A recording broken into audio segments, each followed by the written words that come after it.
Sometimes we're just too lazy to actually step out. Something I really had to wrestle with is I had to ask myself, is Jesus actually going to better other people's lives? People that don't go to church, people that don't know about Jesus, don't have a personal relationship. Is this just something that is going to be better than going into a party on Friday night? And I honestly had to recognize that, yeah, it is. And if you recognize that, then where's the passion? If you truly believe it, then where are you stepping out? Where are you showing this? Because if you have the salt and you have the light, it's not hidden inside. The salt isn't going to do anything if it's not on the food. And the light isn't going to do anything if it's under a basket, just like Jesus said. To reproduce it, it has to be shown. And the problem is, I've dealt with this so many times, is we wait for God to move. Even just this last week at camp. During the worship time, I was sitting on the front row, and I was just sitting there kind of praying. And I noticed a student, and I was noticing maybe like there might be something like weird going on with him. I was sensing something in my spirit, and I was like, God, if he comes and sits down next to me, I know I'm supposed to talk with him and pray with him. And God spoke to me right then, and he goes, if you think there's something wrong, then why don't you get up and walk over there? The problem is that sometimes we don't want to move, and sometimes we're not ready to move.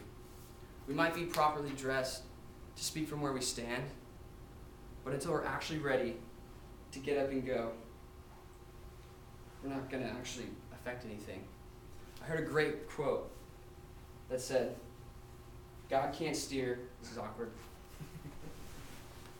God can't steer a parked car.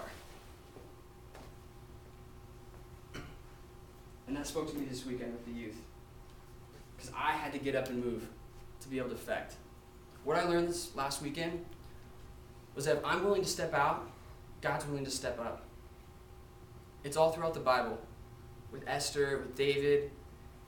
If you're willing to step up, God's got your back. If you're willing to get moving, God's more than willing to be your GPS and set you on the track.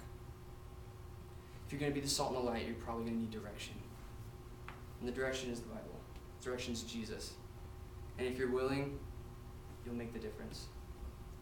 So I'm going to close with a challenge.